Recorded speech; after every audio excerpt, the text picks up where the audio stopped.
Professor Horror. Scary Stories.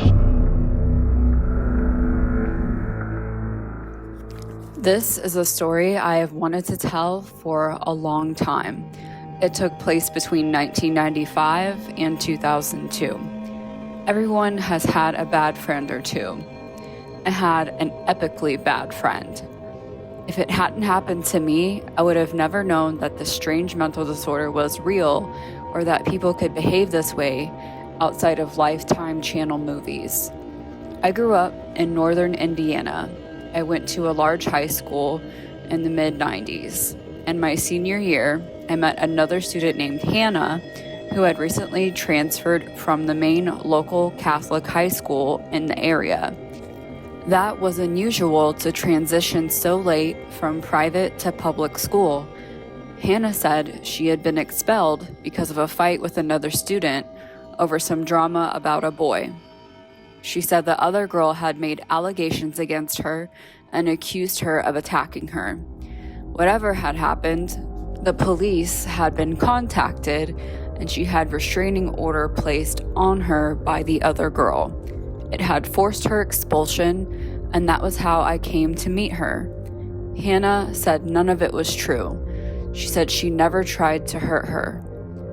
Later, I went to college in Indiana. She went to college in Florida. One day, a friend of mine from the dorms ran into a guy she had known from Catholic school back in my hometown. Once he left, she told me about this incident that had happened to him where these two girls were fighting over him about which one was his girlfriend. Neither of them was dating him, and yet both of these girls thought that they were in a secret relationship with him. The whole thing had been very strange. Then she said, one of them was a girl named Hannah. The next summer, I was back in my hometown, and Hannah was also. I hung out with her casually. I told her what I had heard about her. She said she would tell me what really happened.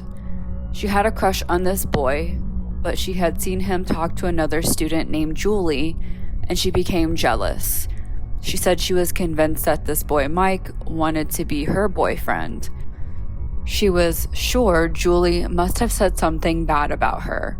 Hannah said Julie was popular and pretty and a cheerleader, and she hated everything about her, so she decided she would try to see if she could push her to commit suicide. Hannah said it hadn't worked, but that she had a nervous breakdown. I asked her what she had done. She went back to Hannah's house. Up in her bedroom, she pulled something out from the back of her closet. It was a set of books. One was a book on how to use dirty tricks to get revenge on people, and one was a book with a cartoon character on the front pulling their hair out, and it said in big letters, gaslighting. I know it's a common phrase now, but back in 1995, I had never heard of it. I asked Hannah what the book was about, and she said it was about how to drive someone crazy. She said it was simple. You must just make them believe things aren't really true, or that things they think are real never happened.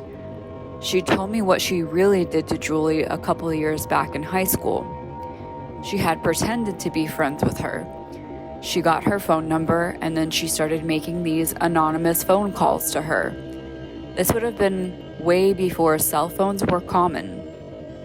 She had a friend from her church who had a crush on her, and she would trade sexual favors with him in exchange for him pretending to be Mike on the phone.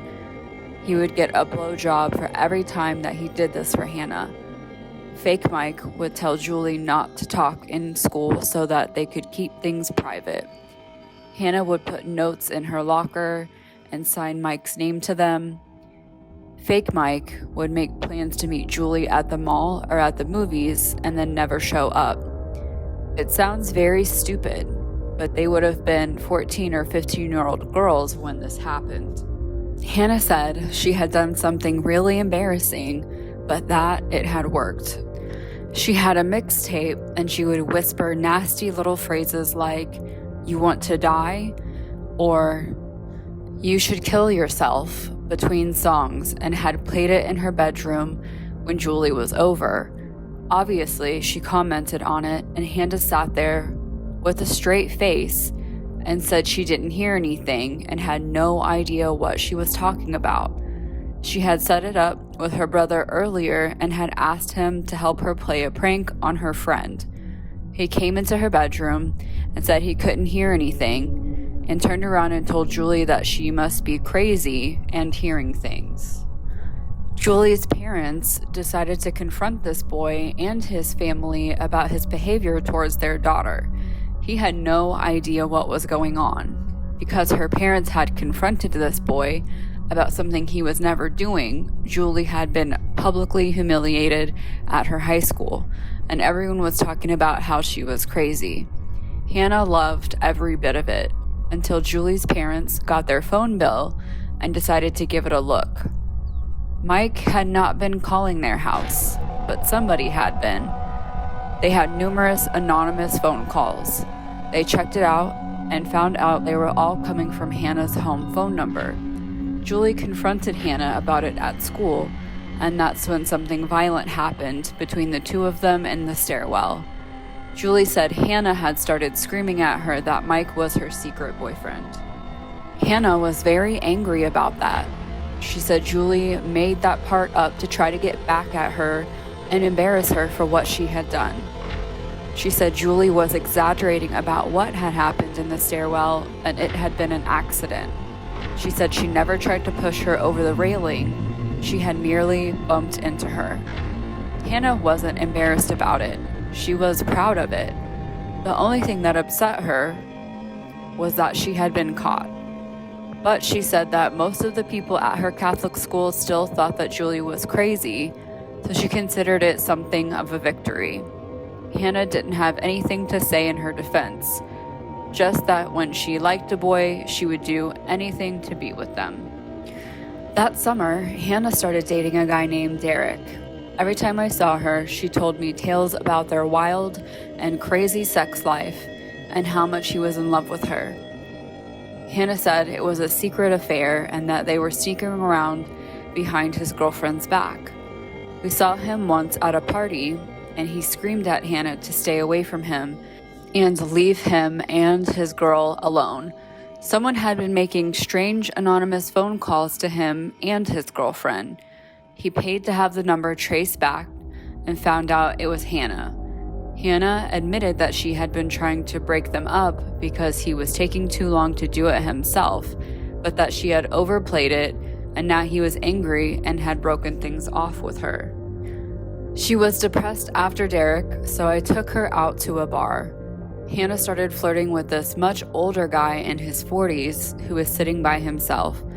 She had recently purchased a cell phone. This would have been in 96 or 97, when they were still kind of new and novel. The next thing I knew, she has this phone out, and I thought she was giving this guy her phone number. Instead, he asked her what she wanted him to say. She typed a phone number in, handed the guy her phone, and he made disgusting comments to whoever answered about how he was having sex with this guy's girlfriend and commenting on what a whore she was. He hung up and started laughing and handed the phone back to Hannah. Hannah gave him a $20 bill and said the girl was a bitch and deserved it for stealing her boyfriend. She was paying complete strangers to anonymously call people she hated on her cell phone and recite some prearranged script to spread rumors about them. I ran into a mutual friend later in the summer and mentioned that Derek had broken things off with Hannah. She gave me a very funny look and said that maybe there had never been any relationship to break off. A year later, we were both temporarily living back with our parents and sort of adrift. Hannah had been kicked out of her dorm over an accusation made by another student and never completed her degree. She had started hanging out with some old friends from high school.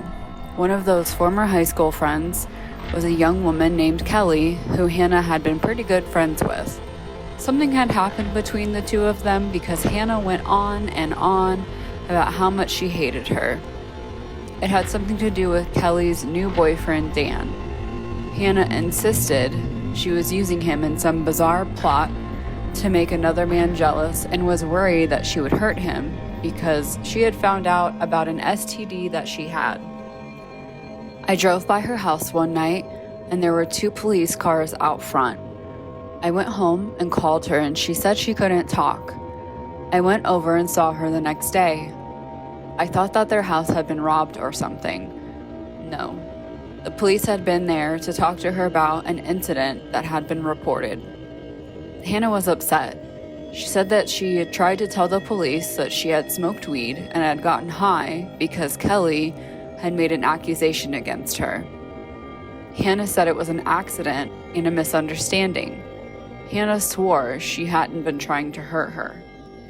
The day after Hannah told me about how much she hated Kelly, apparently she had called her up and she said she wanted to talk to her about something.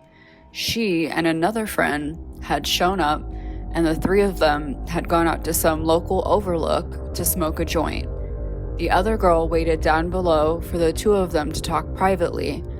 Hannah had asked Kelly to look at something, and when she turned her back, Kelly said Hannah grabbed her and tried to push her off the ledge. They were about 100 feet up in the air, and she would have most likely been killed by the fall. Kelly said they fought back and forth. She regained her balance and had took off screaming about what Hannah had tried to do. Hannah said it was all a misunderstanding. It was an accident. She had been trying to show her something, but then she lost her balance because she was high from the marijuana and had grabbed Kelly to stabilize herself, not to push her off the edge. She said Kelly had almost fallen off because she had hysterically overreacted. Kelly had been very upset and insisted that Hannah had done it on purpose, and she said that it was because she was jealous over her relationship with Dan. She said it was obvious to everyone that Hannah was obsessed with him. What Kelly had done, however, was tell the police that they had smoked a joint right before this happened. And when Hannah did, the police said that didn't have enough evidence for any kind of case. They weren't happy with Kelly for omitting that part of the account. That was it for Hannah and most of her high school friends, or at least for a couple of years. Kelly stuck to her version of what happened, and her friends sided with her. People began talking about the strange rumors that had followed Hannah around since high school. I thought it was suspicious, but I couldn't bring myself to believe that she had tried to kill another woman. I thought that sort of thing only happened in the movies, not small towns in Indiana. I do not, however, want to be friends with her. She was an embarrassment to be around. She had almost no friends left in town at that point. She called me up to tell me she had decided she needed a change, and she was going to pursue a different career and move to Minneapolis to make that happen. She moved in 1998, and I honestly thought I would never see her again. I wish I hadn't. She called me about a year and a half later. She said she was doing really well and that the move had been good for her. She said she had made friends and she had met a boy and was completely in love. She said this was the guy she was going to marry. His name was Dan, and she told me that he was the guy that had gotten her interested in punk rock and heroin. I kind of paused when she said that. I wasn't any kind of angel in my 20s, but I had never even dabbled in hard stuff like that, and it didn't sound very good. Hannah insisted it wasn't a habit. She said it was amazing and easy to control as long as you were careful. This was a complete change in lifestyle and scene. Before this, she had been something of a hippie chick, but that was all gone now.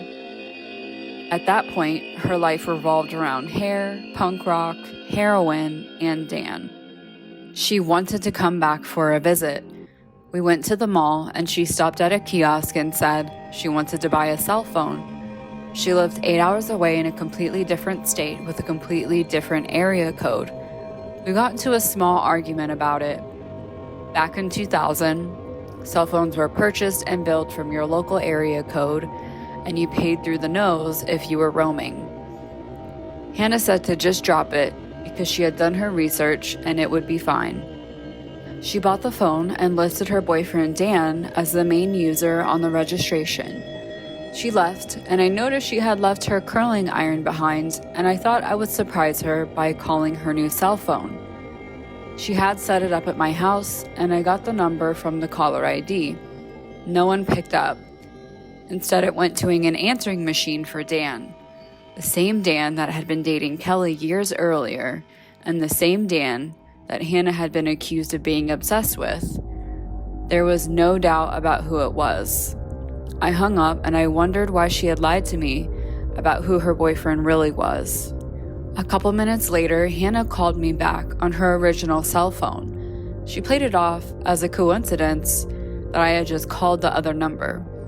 She said she had run into hometown Dan and his friends, and he had lost his phone. So Hannah had done him a favor and given him the one she had just purchased. I said how strange it was that she would buy a phone for her boyfriend Dan, only to run into someone else with the same name and give it away instead. Dan's real name is very common, probably one of the most common names for men of my generation, and Hannah joked about how many different people she knew with that same exact name. A couple of months later, she called. She wanted to visit again in the summer. No matter what she said about being in control of the heroin use, it was very obvious that it had become a full-fledged habit. Things had taken a turn in her life. Her boyfriend Dan had moved to Chicago. Hannah said that he was still in love with her and they were still together, but that something had happened with his ex-girlfriend and they were taking a break and only seeing one another privately. Hannah said he was trying to protect her. According to Hannah, his ex-girlfriend had refused to accept their breakup and had been stalking Dan for months. It was one of the reasons he had moved. She had taken an overdose of heroin and had tried to commit suicide when she found out that Hannah and Dan were together. That was the reason they had decided they had to keep their relationship a secret. That was why Hannah was really in town. He was going to be coming later to join her, and they had set up a get-together. I wanted to meet him, but Hannah said that he wouldn't act like her boyfriend when other people were around. I started to question her. She got angry and said she wouldn't let me meet him because I wouldn't understand their relationship. We got into a fight. I ordered her out of my house and made it clear that I wanted nothing to do with her. Her mother called me about a year later. She said that Hannah was living with them in Atlanta because of something very bad had happened in Minneapolis. Hannah didn't have any friends left. Her mother straight up begged me to please forgive so she could have someone to talk to. She said Hannah had spent 3 months in rehab and was off the heroin, but emotionally not doing well. She said she had to make a trip back to Minneapolis to take care of some things and pick up some of her stuff. Her mother was worried that being back there and around her old friends would trigger her to want to use again. She said it was very important that Hannah not relapse. If she did, the consequences would be severe. She wanted me to go with her. I said I would. Hannah wouldn't tell me what happened. She just said that someone had almost died and it had been an accident, but it's still been her fault. She drove into town to pick me up for our trip up to Minneapolis, but said she had to stop somewhere first. We went to the old bar downtown that we used to hang out in when she had lived in town. She said she had to meet someone. Some young woman walked in, and Hannah walked over to her and hugged her and started crying.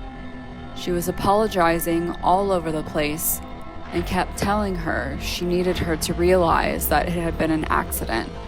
The woman said she forgave her, that her life had been difficult since what had happened, and she could not have anything to do with Hannah anymore and could no longer be friends with her. Hannah asked if she had ever spoken to her ex-boyfriend and had a chance to work things out with him. She said no. He was mad at her and he just refused to talk to her. Hannah said he had a new cell phone and she gave her the number just in case she changed her mind and wanted to get a hold of him. She left. I was sitting there totally confused by what I had just witnessed. I was really uncomfortable with what I had heard. I asked Hannah if the ex-boyfriend she was talking about was hometown Dan. She said no, someone else that I had never met. Hannah said she and her Dan had broken up because he was still using heroin, and she said it was too painful to talk about him. She said it was so painful that when we got to Minneapolis, to please not bring him up. She said her friends knew not to mention him around her, and she asked me not to also. We got to Minneapolis, and the young woman we were staying with turned out to be one of Hannah's former roommates. That is when I found out what had really happened and what Hannah had been refusing to talk about. It turned out that girl from the bar had been the other roommate, the one that had almost died because of something Hannah did. We settled in, and Hannah said that she could explain what happened a year ago. A year ago? That was the first time I realized that this had happened much longer in the past than I thought. The former roommate said that she was happy that Hannah was clean, but she needed her to explain why she had tried to kill the other girl. Those were her words. She wasn't calling it an accident. She said she was there, she saw it, and Hannah had done that to her on purpose, and she wanted to know why. This is what she described. Hannah had a friend from Indiana that had broken up with her boyfriend Dan after Hannah had told her that she found out he was cheating on her and had gotten another woman pregnant. Hannah invited her to live with her up in Minneapolis to get away from him and start over. She had no idea that Hannah was a heroin user. She did not like Minneapolis.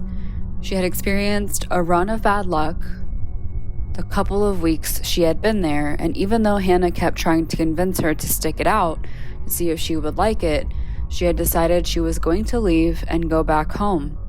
She regretted her breakup with Dan. She wanted to talk to him and see if they could work through it. They had been together for almost 2 years. She was worried because she had lost touch with him. Hannah had been able to track down his phone number for her through some mutual friends, but no matter how many times she called or how much she begged, he refused to answer her calls or call her back when she left messages. She was upset and told Hannah that she was going to stop by his apartment to see him on her way back to Indiana. She was supposed to be leaving within a day. Hannah kept insisting that she would like heroin if she would just try a little bit, and had been pressuring her very hard to join in with everyone else. The roommate was very angry about that. She said Hannah knew she was scared and didn't even want to try it.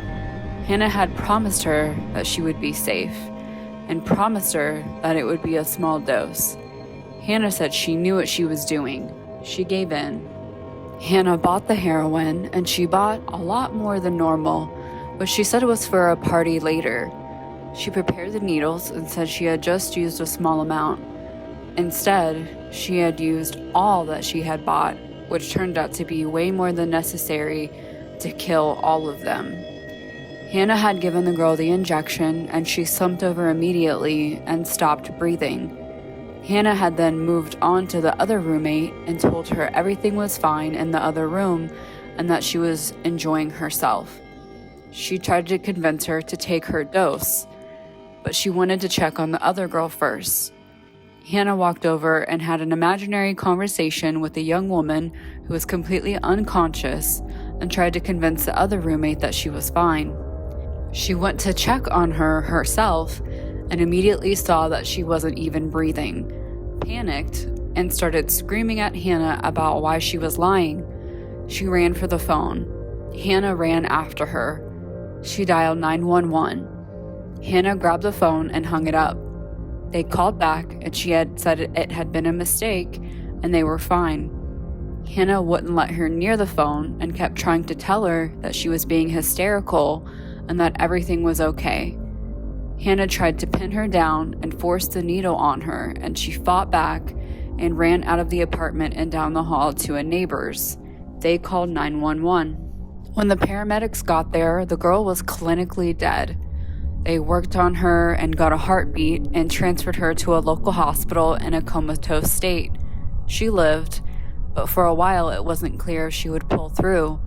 Hannah told the police she didn't know why she had done it. After talking with a lawyer, she said it was because of heroin psychosis and that she had been temporarily insane at the time. She agreed to a long-term rehab stay and a year of drug testing and probation. After that, the charges against her were dropped. That had been the reason that it was so important Hannah did not relapse. She would have been looking at prison time. Hannah said it had been a strange, temporary hallucination that had caused her behavior and that she had never meant to hurt her, and the whole thing had been an accident and a misunderstanding. The same excuse she always used. I'm going to spell this out, since the morons who work for the Minneapolis Police Department were too stupid to realize this 20 years ago. Hannah was obsessed with this girl's boyfriend, Dan. She had been obsessed with him for years. She had developed a detailed and deranged fantasy that the two of them were in a secret relationship together because she has a peculiar and somewhat rare psychiatric condition called erotomania, or the Clarenbalt syndrome. She believed that this young woman was standing in the way of their romance, and so she ingratiated herself to her and pretended to be her friend so that she could find a way to get close enough to her to get her out of the way. She successfully managed to spread rumors and interfere with their relationship enough that the two of them broke up, and then Hannah invited this young woman to Minneapolis to isolate her from her other friends and control what information she had access to. This was year 2000. We didn't have text message or Facebook back then for keeping in touch with people. She lulled her into a false sense of friendship and security so she could manipulate her and get close enough to her to hurt her. When she realized she was still in love with Dan and wanted to talk to him, Hannah realized that she would eventually find out that the rumors she had been told were not true and that Hannah was the source. She purchased a cell phone in Indiana and made a recording of Dan's answering machine message so that she could impersonate him on the phone, and so the young woman would believe she was in contact with him. She never knew that Dan never received the messages. Hannah was using that to spy on her. When she said she was going to go back home and show up and see if Dan would talk to her in person, Hannah knew that meant she would find out she had given her a fake phone number and that she had gone to extreme lengths to prevent her from speaking to him, and it would have been obvious why. She tried to talk her into trying heroin because she planned on killing her and her other roommate, because that would be a good way to make it appear to be an accident. Hannah was about to have her obsessions with Dan, her delusional beliefs about him, and her bizarre mental disorder exposed, and she knew that. She knew for at least a day or more before the incident, which is why it is clear that her actions were premeditated, because her motive was. All of this would have been remarkably easy to figure out if the police had contacted Dan and if they had taken a look at Hannah's phone records. Phone harassment has always been her favorite hobby. Instead, they treated it just like the other 999 overdoses they have to respond to every month and gave Hannah the old rehab or prison option. Since her family could afford a lawyer and a 3-month rehab stay, that was the option she took. The police never investigated her for anything, never contacted the man Dan at the center of this, and never took any serious look into her background. It wasn't an accident. It was an attempted murder, and a pretty easy one to prove at that. Instead, the police totally dropped the ball, and because of their incompetence, she was allowed to completely get away with it. By the way, just in case any idiots who work for the Minneapolis police ever read this, there is no statute of limitations on first-degree attempted murder. At the time, I didn't know any of this. I was trying to act as a support system for a former friend who was suicidal on the cusp of a heroin relapse. I was suspicious, but anytime I asked Hannah questions, she just said it was too painful to talk about, or would guilt trip me about not respecting her boundaries. She had sworn to me that this young woman had never been in any relationship with the Dan from our hometown that she had known years earlier. I returned to Indiana, and Hannah returned to her parents in Atlanta, and I didn't talk to her for a while. She called later and wanted to visit her old hometown again. Once again, I let her stay with me. We ran into Dan. He had moved to Chicago, but had just happened to be back in town that weekend. I hadn't seen him in years. Hannah had contacted him to get together. She spent the whole afternoon trying to pull him aside to talk to him, but instead, he made it clear that he had only shown up because he wanted to see me. He had broken up with Kelly years earlier, but I thought he had a long-term girlfriend since then. Dan said she had left him a year ago and just disappeared. He had called her repeatedly, but she had completely cut him off. He was nice to me, he was handsome, he was a lot of fun to be around, and he asked me out. We made plans to meet up the next day. I saw him at a bar, and he turned around and walked out the door and wouldn't even look at me. I was upset and confused. Hannah was super sympathetic. She apologized for not telling me what he was like and said he has this weird thing with lying to girls and playing with their emotions by pretending to like them. It wasn't like I had never been lied to by a boy before, but this felt strange. A week later, my student loan came through and I decided to go back to college and finish my degree. I moved a couple hours away. The first person that called me was Hannah. Once again, she wanted to come visit me. She insisted that she had gone out of her way and got me a surprise, and she needed to give it to me in person. She said she had something really important to talk to me about, and she said that it would sound weird, but she asked me to promise her that I wouldn't tell anyone else she was coming to see me. I humored her. She showed up at my apartment, and when she walked in, first thing she asked me was if I had told anyone she would be there. At first, I said no. She said that she had something for me and reached into her purse. She paused and said that she had just wanted to make sure that no one knew she was there. I was frustrated, and I kind of offhand said that no one besides my mom and best friend. Hannah got furious. She was angry that I had told anyone she would be there and refused to show me what she had brought as a surprise for me. She went and locked it in her glove compartment because she said she didn't want me to snoop in her stuff and find it. She kept saying she wanted to talk about something, but the time wasn't right. She decided to go home a day early. Then, one day a couple of weeks later, out of the blue, she just showed up on my doorstep one evening. I was on the phone with my best friend, who, by the way, went to the same Catholic school as Hannah, and while not close friends with her, knew who she was. I was talking to her when I saw Hannah walk up to my front door. It was an 8-hour drive from Atlanta to Indiana. I got up and opened the door, and I still had the phone up to my ear. When I opened it, Hannah had her head down, and she had one hand inside her purse. I said her name, and she looked up at me and pulled something purple from her purse. She saw I was on the phone and swiveled around and put whatever she had been holding in her hand back in her bag. She was acting very strange, and she was shaking, and I was worried. I asked her to come inside. At that point, I was convinced that she was back on heroin, and that had been the secret she had been trying to talk to me about for months. She said that she was upset about a boy and needed to talk to me. She said she had something that she wanted to show me, and she reached into her purse and pulled out a handgun. It was a purple and black revolver, and I realized from the color that it was what she had pulled from her purse when I first answered the door.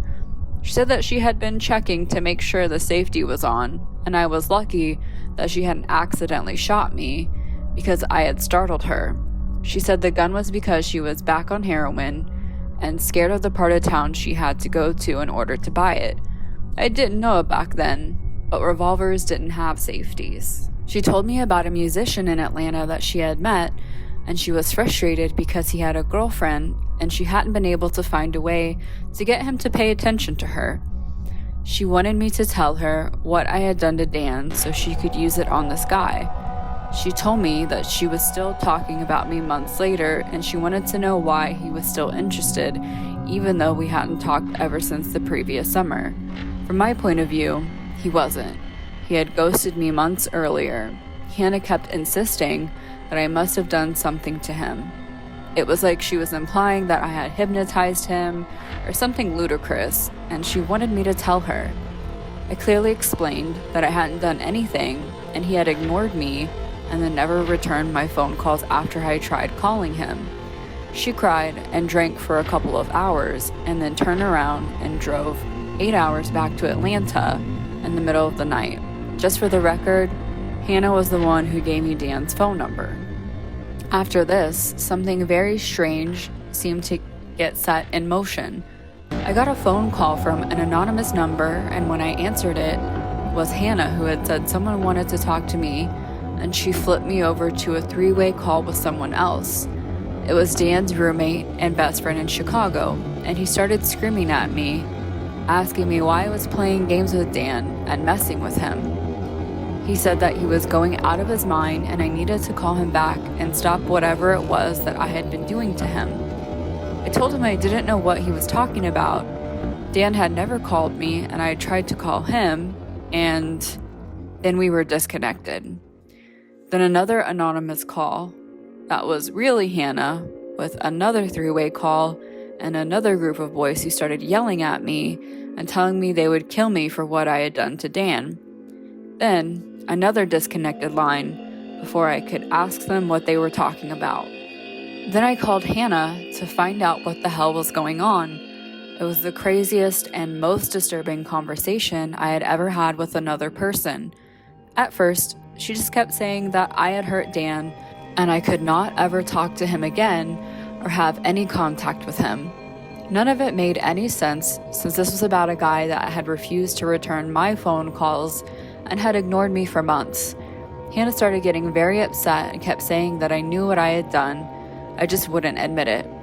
She said that Dan hated me and had never wanted anything to do with me, but that I was doing things to him to make him say that and pretend that he liked me instead of her. I had no idea what the hell was going on. She said that Dan was her secret boyfriend and that he was in love with her and had been in love with her for years.